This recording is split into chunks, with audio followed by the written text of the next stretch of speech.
call to share my business with you. Yep. And I'm just very open that way. I found that I get more people that are just like, wow, that's a breath of fresh air. Like, at least you're being upfront with me. Yeah. I'm not doing the, hey, how you doing? And we're gonna, because then the walls go up, right? 100%. The other way is, if I'm trying to just gain access, this is especially for the larger ones, where the business owner's not going to be the one answering the phones, is I always ask for help. It's, hey, can you help me with this? I'm trying to reach the right person who would handle this area. Is that you? And anytime I've had the magic word, hey, can you help me? Yeah. Like that, something takes over, which is a good way of humanity, right? Yeah. They're open to saying, hey, yeah, I may get a name, I may get a phone number, I may get an email address. Jackpot is, let me transfer you over. Yeah. So that's how I've been doing it. Yeah. But there's two methods. One, being upfront honest. Hey, here's 100%. Here's why I'm calling. I got your information. Yeah. It is public. Or the other one, it's, hey, can you help me out? I'm trying to find the direct person, so I'm not taking up your time. Yeah. What Airton described there is textbook for how to do those initial calls. Because when you think of any potential customer relationship, think of them on what I call the trust continuum. Okay. From a 0 to a 10. 0, I don't know you, I don't trust you, to a 10, and these are those people that, what I call impeccable trust. They will beg to buy whatever you're willing to sell them. It does not matter what industry you are in, they have that much trust in you. And the whole idea of your sales process is to nudge people along that trust continuum. Yeah. Now, when you're doing a cold call, you're taking them from a 0 to a 1. Sometimes a negative, right? Correct. Any call is a sale. Look, I initially got into sales by selling cars. Yeah. Okay. People immediately hate you, right? Yeah. So your first part is disarming now. Yeah. But in this case, though, you're taking them from a 0 to a 1. Now they are on your trust continuum simply by you picking up the phone. Now, what the big mistake people make when they cold call is they go into a pitch. Whereas if you heard Airton, he was completely upfront of what he was doing, and then he was asking for help. He was asking for something specific, not for time on his calendar yet, not, hey, will you buy? Not taking this big step, but hey, are you the right person? Yeah. Simply for them to raise their hand and confirm, yeah, I'm it, or no, you need to speak with so-and-so. So that fits in line with that frame of the trust continuum. Because if you start asking for a meeting, you are asking for something that would normally be on a 4, say on that trust continuum. Okay. But you're actually only at a 1. Yeah. So that's what I call when your ask exceeds the level of trust that you've developed. Yeah. And so that's why you got to have, when you do your cold calls, if you want them to be more effective, is you focus on the appropriate ask at that 0 to 1 stage. And usually it's, hey, is this the right person? Yeah. Can you help point me in the right direction? Yeah. And then you move it from there. Yeah, and I remember an encounter, I went out, sometimes I will even do door to door, right? I'll just go old school, I want to go meet people. And I remember I went with the partner at the time, and he was selling or trying to info dump and sell to like the young lady sitting there, and she's just sitting there like, listen, I don't get paid for this. Like eyes were glazed over. Kind of, she gave me that, when I saw that look that my daughter gives me when I'm trying to share something with her, I was like, bro, we gotta go, we gotta go. All right, so that's in the cold calling aspect, right? I got, right, they're willing to move forward with me on there. But in that same continuum where they're currently using somebody of the same service, right? It's a double-edged sword. One, I know they like the product or they need a product like mine, but on the other side, they're already using a product like mine, right? 100%. And I'll get the, hey, we're good, we're happy, we already have this. How's right? 100%. And I'll get the, hey, we're good, we're happy, we already have this. How do you, I've a little above 0 now. Where should this conversation go? Couple of ways. One is, suppose they're using a current provider, but they're open to, say, receiving a competitive proposal from you. So you go from there to booking a discovery meeting. Okay. Where you can, and if you're in the trades, the discovery meeting is your site visit.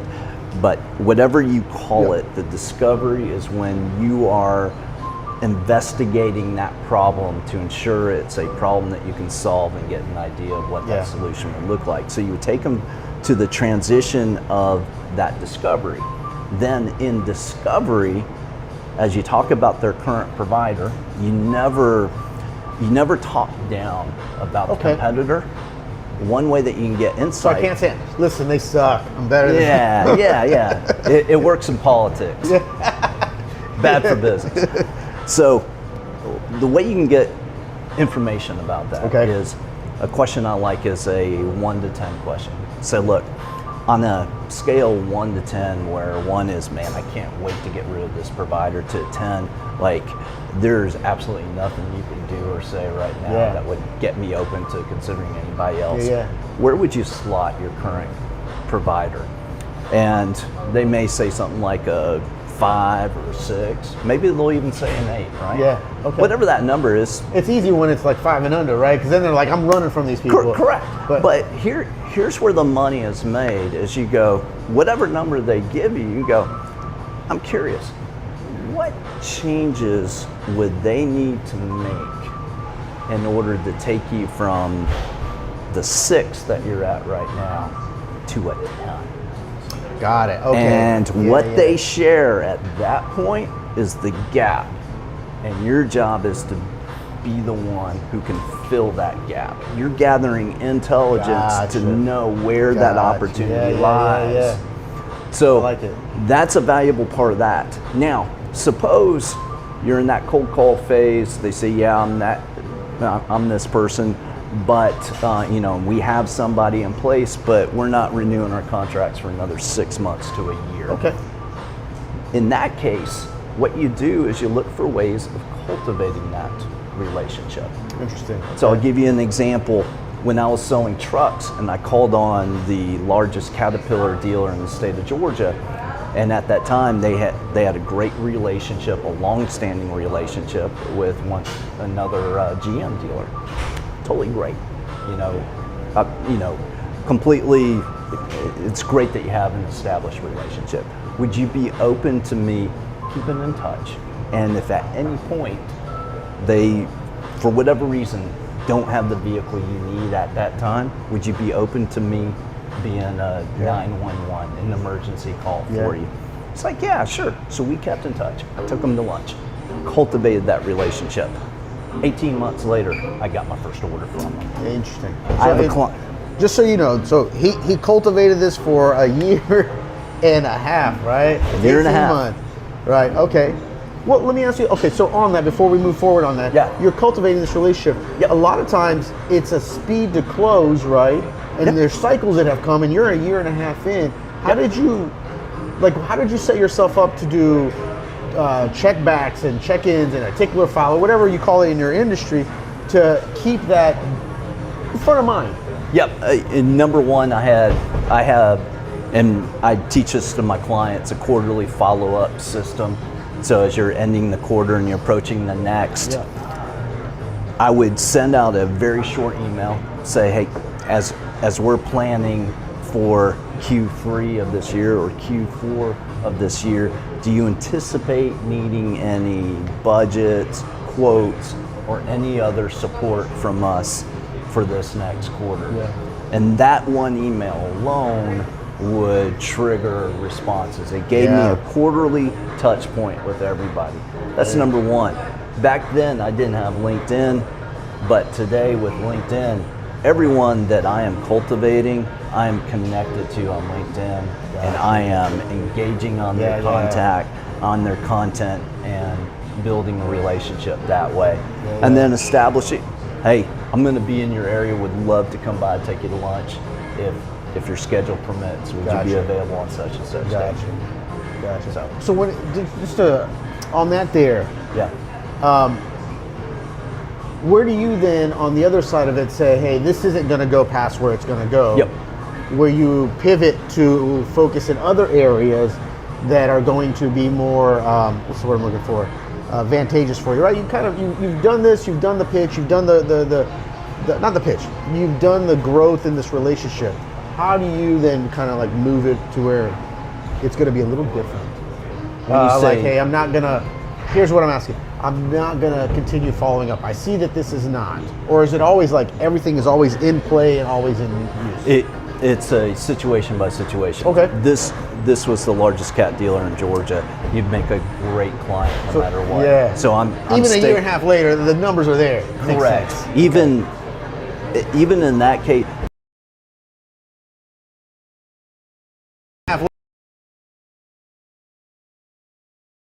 Even in that case, I never completely took away the other account. Yeah. But I got a lot of orders and made a lot of money just getting crumbs off of that account. Yeah. So the idea there is he fit my ICP. There was alignment. He was open to me keeping in touch, and the reward was significant if I were to win it. And it didn't take much time. Quarterly follow-ups. When I'm there, I would go say hello, get lunch, do those types of things. Now, there are going to be those that simply don't align. And when there's not alignment, I don't pursue, because the philosophy that we teach is that sales is not about convincing people to buy. It's about finding or creating alignment between the customer's problem and your solution. And if there is no alignment, no harm, no foul. I think it's interesting you say that, because at the end of the day, it's like the business that hired me or the business that you're operating is like, I need that check. But I take it to heart when you say that because there's times where I have forced the sale only to have headache, heartache, name tarnished. Because no matter what I would have done, this person was already going to be a problem, right? Or the individual relationship was going to be a problem. But forcing it, like in human relationship, right? Like with your partner, you're going to get the same result, right? Somebody's walking out, right? And somebody's going to get hurt in that. All right, so I'm into that part of that. Hey, man, I know where this is going, and I hear you. I'll set up something. How do I? And I'm going to take two roads on. The first one is, how do you exit that? So you don't want to pressure it, right? Right. If that's not the road it's going to go to. Sure. So how do you exit that in a way where you're still front of mind in a respectful manner, and you're able to pull something out maybe 35 days later or whatever? In my current business, I have what's called the Systematic Selling newsletter, and that is what I call my cultivation crock pot. So if I'm not going to be active in following up, I've got a lot of my leads and prospects that will be in there, and I'm constantly in touch with them. So it's finding ways that you can keep in touch with these folks over time. Some will be cooked and want to buy, others won't. Move on. Yeah, one of the things that I learned from Sean early on, it's I was not going through a good season, and funny enough, I made those changes, and what would have taken others probably a year to do, I just decided to do in 6 months. That just so much, and it worked out. And one of the major things was going back to, you asked me something, was like, is my process documented? Document it, and I said no, I documented that. But the second thing was, go back and look, because if your funnel is not falling out stuff at the bottom, what did you start up here? 100%. Right.